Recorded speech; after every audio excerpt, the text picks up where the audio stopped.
Hi everyone, in front of me I've got CUBOT King Kong 6 and let me share with you how to show battery percentage on the status bar in this device.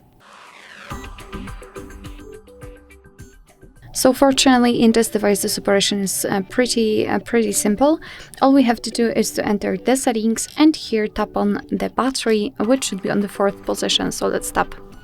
Now at the bottom of this section we've got battery percentage option, and this is the only option connected with the percentage.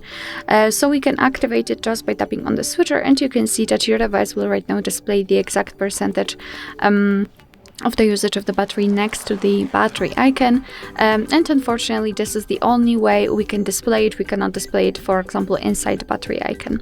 If you want to turn it off, simply tap on the switcher again.